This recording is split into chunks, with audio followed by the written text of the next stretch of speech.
So the LBC is a British channel. So let's go ahead and get this guy up here. And this is James O'Brien. And this is his thoughts on this happening. And I wanted to hear him talk about this. And like I said, I haven't listened to it. I want to hear what he has to say on this. Like I just said, I listen. There's a guy, his name's Heavy Duty Country. And I could play you clips for this guy. And if you didn't know he was a Republican, if you didn't know his opinions on transgenders and other things, and you only heard what he had to say about the Palestine-Israel conflict, you guys could probably be friends. It wouldn't be a long relationship. It would be until you guys stop talking about Palestine-Israel, and then that shit would be over. But I like hearing opinions that disagree with mine, because I both want to be challenged on the things I believe, and I also want to know information as far as how other people think about things. Now, I believe that James O'Brien is a more liberal person, but I wanted to see something from outside of the country to see if how I feel about this is how others feel about this. Charlie Kirk, upon whom I have had something of a crash course in recent days, set up an organisation or set up a scheme called Professor Watch. Professor Watch, which was literally designed to encourage students to report members of the faculty at their academic institutions for well, I don't know for what, for unacceptable opinions. And yet they have co-opted the idea, these people have co-opted the idea that they have their free speech being threatened at the moment. I don't know, I apologise for bringing this to your attention almost, but one of the most ludicrous human beings ever to draw breath, a chap called Sebastian Gorka, who you may have had the misfortune of coming... Oh, no. You know what I put on that level too? Piers fucking Morgan. You want to know the guy that is probably the grossest fucking person on the internet right now? It's Piers Morgan. Because that dude is literally rage baiting an entire generation of human beings, and he is making it profitable. Like, I hate debate. I think it's disgusting, because real debate, old school debate, was about trying to find a solution, the best solution to a conundrum. And what debate has been bastardized into because of capitalism, because of monetization, all you have to do is go watch one Piers Morgan episode. It is Jerry fucking Springer on steroids. It's disgusting, it's gross, and there's absolutely nothing that comes from it that's worth anything. But the Sebastian guy is definitely a close second. He's even got a piece on the LBC website today claiming, making Isn't Sebastian claims British? about the importance of free speech being protected. And yet Donald Trump's administration is trying to shut down free speech in universities, shut down free speech on the streets of the United States. I wonder if he knows that Gorka was part of Trump's administration. Of America, and now shut down free speech on television. Stephen Colbert's show's already gone, and now Jimmy Kimmel's show has been suspended. Would you like to know for what? I've got this thing, right? There's part of me that my internal dialogue on a morning like this is largely, why are we talking about this? Is it really? Yeah. And that's what I said. Like, this is like, the most painful thing about all of this is how stupid it is. Like, I'm a person that spends a lot of time thinking. I watched a video earlier today, and you guys should watch it too, and maybe I can get the link for it and put it in chat before I leave. But it was about morality and ethics, right? And it's about how many movies kind of show us these different scenarios and contexts where different types of ethics and morality are applicable, and how oftentimes just living with one set of ethics or one point of view on morality doesn't always get you through life. And that's the things that I like to think about. I saw a paper today on, quantum physics that was talking about, the potential of, changing the way that we look at gravity. Like, these are the things that I care about. I've learned, a ton in the last 2-3 weeks about how, the Federal Reserve borrows from itself and how the economy works, and, just adding more education to something that I already knew a lot about. This society has gotten to a point where it's absolutely ridiculous, the stupid shit that we end up talking about. And then the problem with that is that we have put in place in the highest level in our government, the person, a person that can't go a day without people hearing his fucking thoughts is the dumbest human being in this country. Like, this is, to me, the saddest part of this society, is that we would sell our children's future. We would sell the future of our friends and our family. We would sell our own future just so we can sit down and watch two dipshits yell at each other with no point, because we want to be entertained, because we lack purpose, because we have no idea why we're here. And then we look at our children and we wonder, why are they apathetic? Why are they nihilistic? Why would a young man that's 22 years old take the life of another human being and lose his life, lose his future? You only need to look as far as yourself. And if you look inwardly and say to yourself, like, I'm paying into this system, I'm funding it, you can only see that this is the death of intellectualism. That we all need to find time away.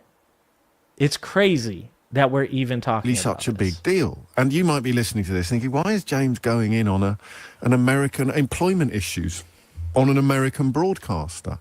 And the answer is, and I think I'm a little bit frightened of confronting this face on, the direction of traffic now is getting close to terrifying. This is what an American talk show host called Jimmy Kimmel has been suspended from his job for.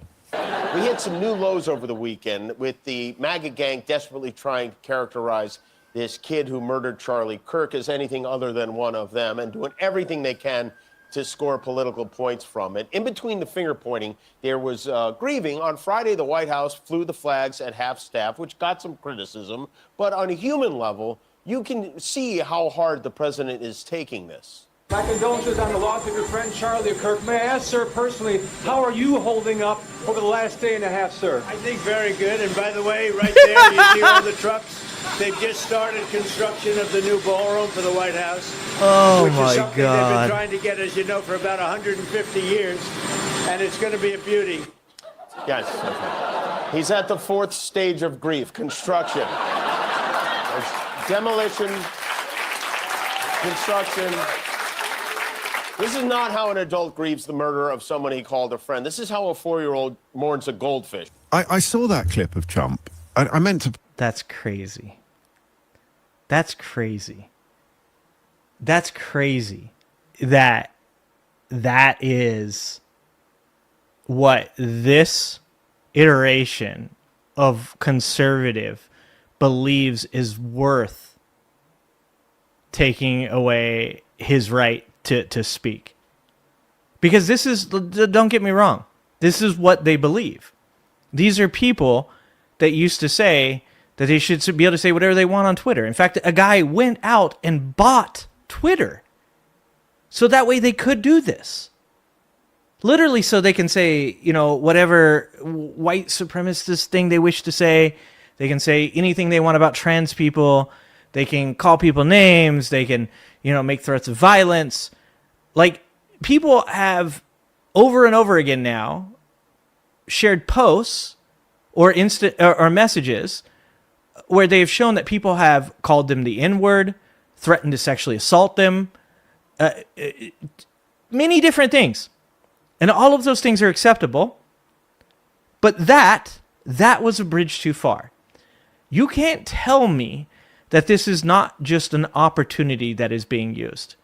You can't tell me that Donald Trump gives two shits about Charlie Kirk, because he didn't, and he doesn't. Donald Trump only cares that right now, as our friend Benjamin Dixon said, somebody handed him the moral high ground, the chance to do what he's always wanted to do, and that is go after people that he does not like and take from them the only weapon they have against him.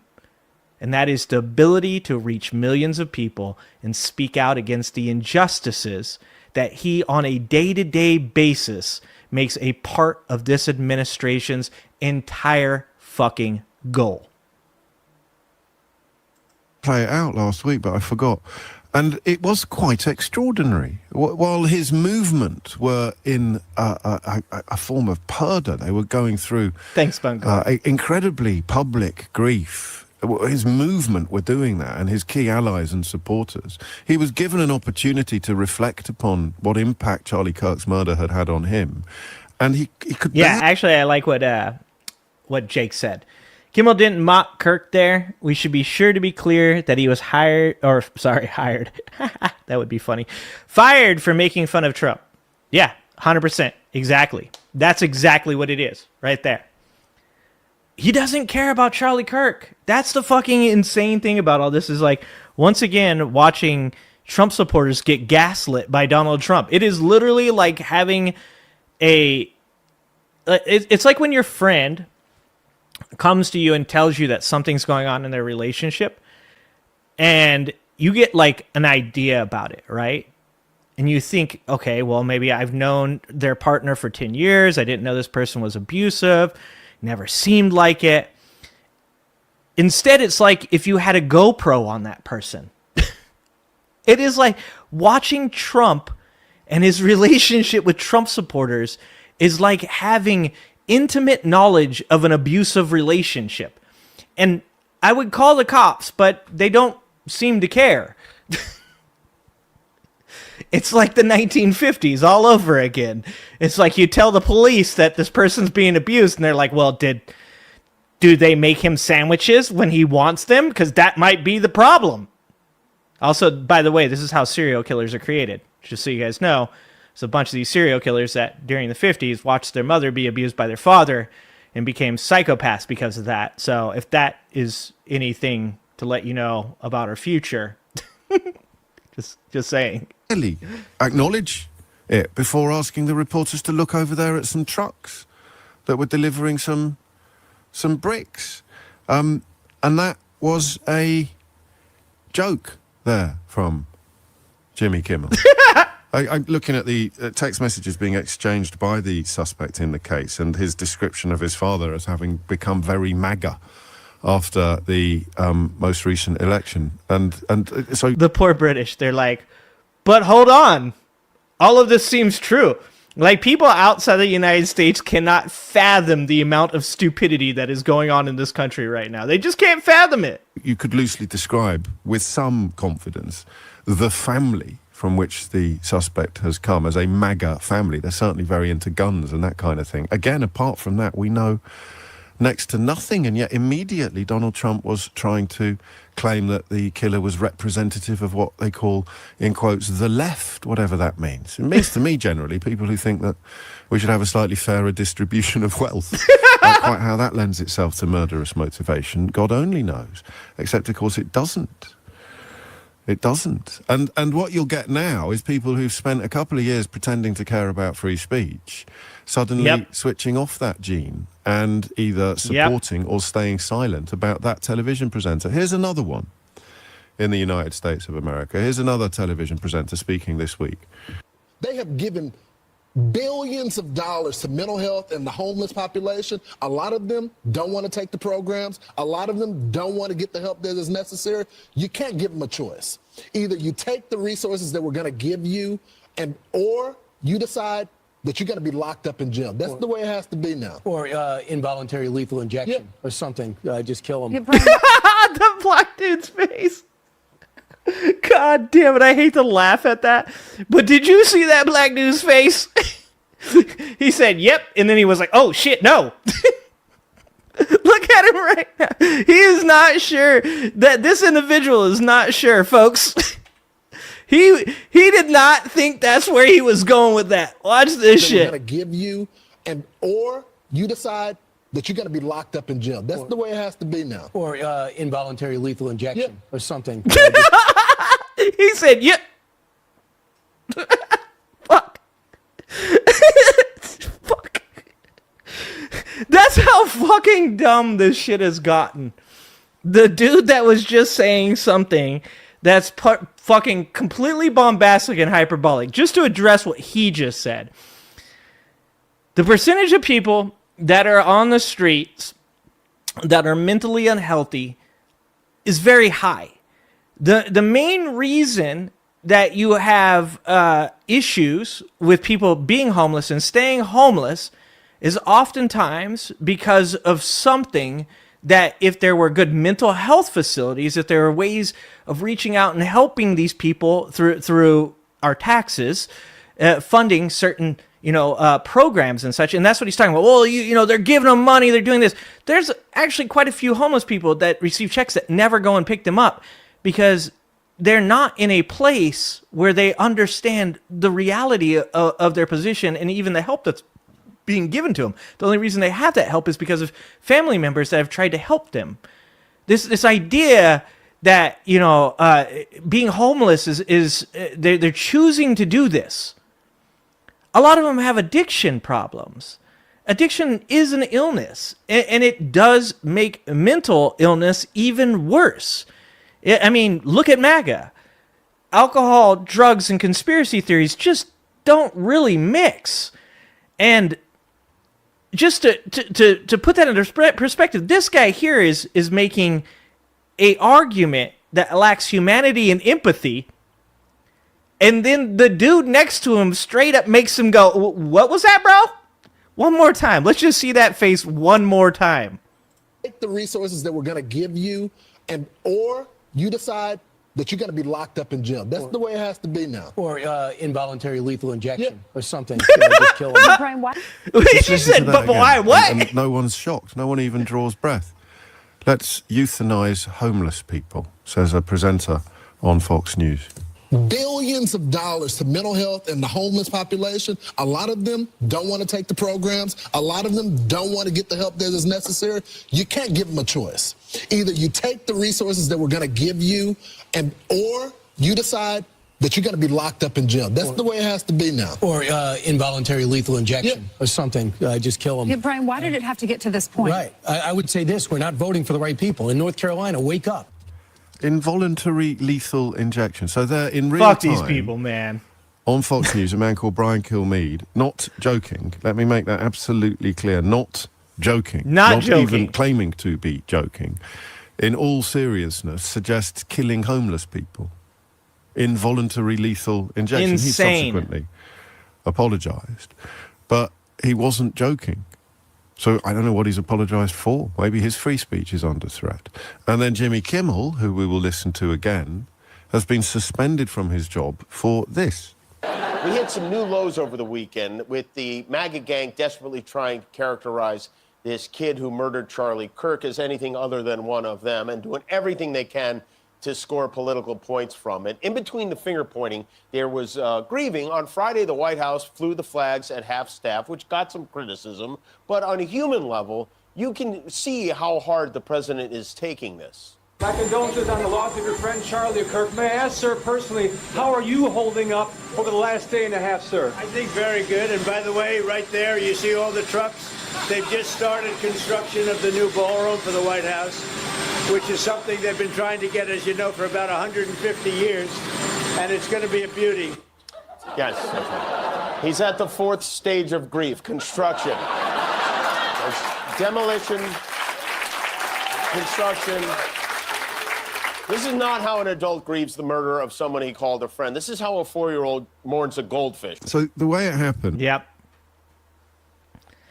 He didn't get fired for making fun of Charlie Kirk. He got fired for making fun of Donald Trump. And that is important. That is important to say. So thank you for saying that. Donald Trump isn't mad that people made fun of Charlie Kirk. Donald Trump is mad that they made fun of Donald Trump. Donald Trump doesn't care about Charlie Kirk, and it's insanity. It's like Dodgeball.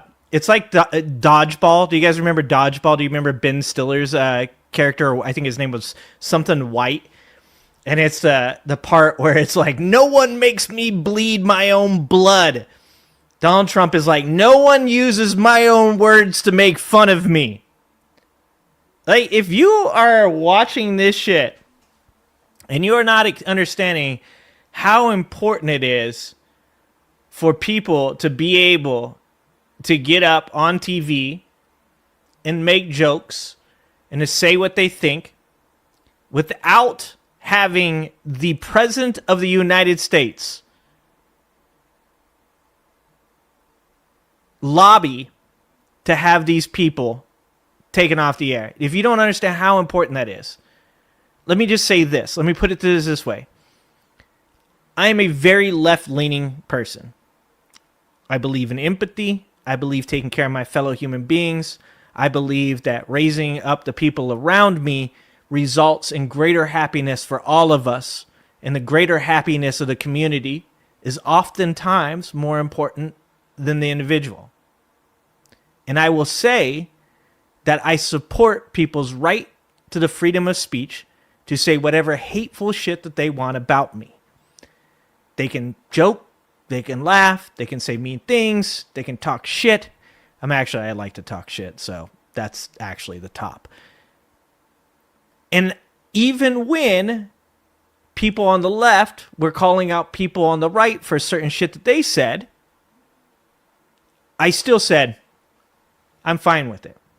That's how much I stand on business on this topic. When it happens to me, I stand on that. When it happens to people that I like, that I appreciate, I stand on that. But the thing about that, and this is the problem that I was talking about at the beginning of this, is oftentimes people on the left do indeed believe the things that they say, do indeed believe in the values that they express. And we are quickly realizing that people on the right do not. They don't have values. They don't want to have agency. They want to give away all of the responsibility and accountability for their actions to somebody else, that somebody else being Donald Trump. And if he chooses to do things that in the past they have said were morally incorrect, they're okay with that. And that should actually scare you. Because if there's one thing that you thought that you could believe, it was that when somebody said something and they said it loud enough and they said it with enough confidence that you thought that well, they might be a piece of shit human being, but they do believe that. That's where they stand on that issue. They are currently being controlled by a man who is possibly being affected by dementia or Alzheimer's, that wakes up every single morning, watches Fox News, and decides what he's going to do as his day based off of how mad somebody made him. And that makes him a fucking wild card. And I've said this before.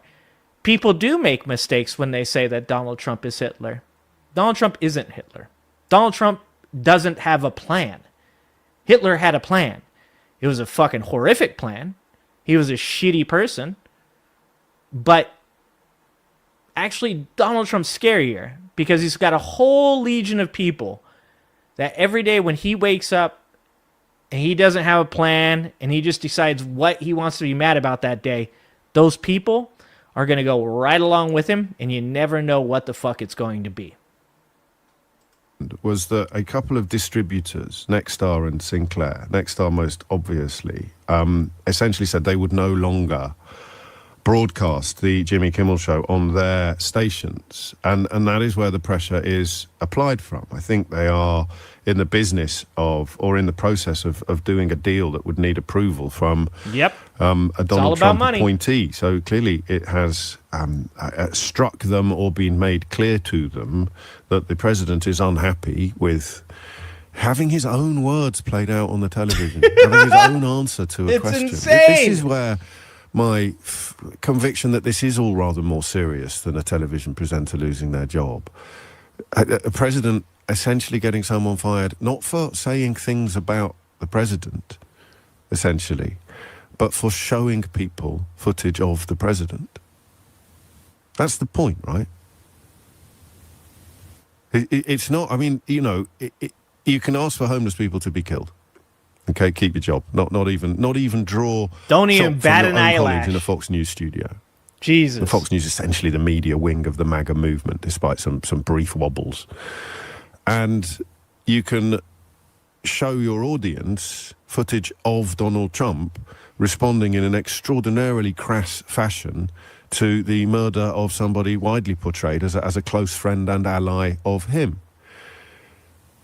And that's what gets you into trouble. Showing the audience what Donald Trump is like appears to be what gets you into trouble. So what we have here is regime-adjacent oligarchs clamping down on free speech in the most extraordinary fashion. So I think, and then I worry, and thank you for indulging me today, but then I worry, I worry about media talking about media. I always have. I did the media show on Radio 4 yesterday. Media talking about media is something I love, but I am in the media. It's like one of my favourite subjects. And this feels bigger than that, right? This feels much bigger than that. Do you know what the Reichstag fire is? Sorry, I'm patronising you. Of course you do. And just in case you don't, one Dutch communist set fire to the Reichstag in Germany in the 1930s. And Adolf Hitler claimed that it was part of a much, much bigger movement, and he used this moment to essentially shut down liberties, to close down democracy, to cease freedom of speech and freedom of expression. And when Charlie Kirk was murdered, a few people mentioned that this could be a Reichstag fire moment, including... But how crazy is this? That it's not even the first time. This is like the third or fourth Reichstag fire. And this is, you know, this is what I'm going to say about this, is that at the end of the day, there is no point where you're going to convince MAGA Republicans that this is all just an attempt by Donald Trump to take away rights from people, because they know that. They don't care about that. They never believed in free speech for you. They believed in free speech for them. They never cared about not having the National Guard in their states. They only cared about the fact that they could have them in your states. They didn't care about anything other than control and their ability to be the person that's doing unto you what they were afraid that you would do unto them forever. In that conversation that I heard earlier, the guy asked him, name the most insane thing that Joe Biden did during his administration to Republicans. Like, what was the most vitriolic thing that Biden did? And the guy was like, well, like, I don't know, like, did he ever call out political violence? And the guy said, yeah, actually, after Donald Trump was shot at by Thomas Crooks, actually Biden said, this is not okay. We shouldn't be doing this. Political violence against anybody is wrong. We can't logic our way out of this situation, and I do believe still, and I know you guys are going to give me a hard time for this, I do believe still, and this is because I've seen conservatives that are saying this, I do believe that there are people within the Republican Party that were not fans of Trump, that are party lines people that voted Republican because there's just no way they could vote for a communist Democrat. And I'm not saying they're any better, but I do see that there are people within their party that are like, this is weird. Like, why are we doing this? What is the point? And that was that gentleman in the debate, was he was saying, you know, like, oh, well, you know, we just need a good leader, you know, that'll bring us all together. you have to recognize at one point or another, there's always going to be a proportion of this country that's going to feel disenfranchised. That's what happens when you have people with such varied ideology. And what MAGA wants more than anything else is to never be that group in this country ever again, because they were for a really long time. We watched a video on the Tea Party from 16 years ago, and it was really eye-opening. Of course, there's lots of Obama with the Hitler mustache. There's Obama in a Nazi uniform. There's actually quite a few people talking a lot of shit about the Kennedys, which was ironic. And there was one woman who was there, and they were complaining about czars and how Obama was, there's Russians, ironic again, that these Russian czars and Obama's going to give them power, and he's just like Russia and all this stuff. And the young man that was there, who reminded me of the Good Liars, said, like czars started with Reagan and Bush, actually, and, here's the powers that they have, and here's the powers that they don't have. And then he said, this was a good conversation. Did you guys, take anything from this? And the lady looked at him, and she looked him dead off in his face, and she said, you know what I learned? I don't like Republicans either. And I was like, that woman is patient zero. That woman right there is patient fucking zero.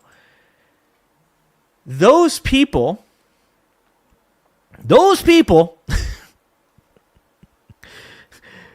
even back then, were this very small group of people, and they never ever want to be that group on the outside again. And if that means giving away complete agency, giving away the very foundation of their moral beliefs to Donald Trump and letting him run with whatever and do whatever with it, they're happy to do so.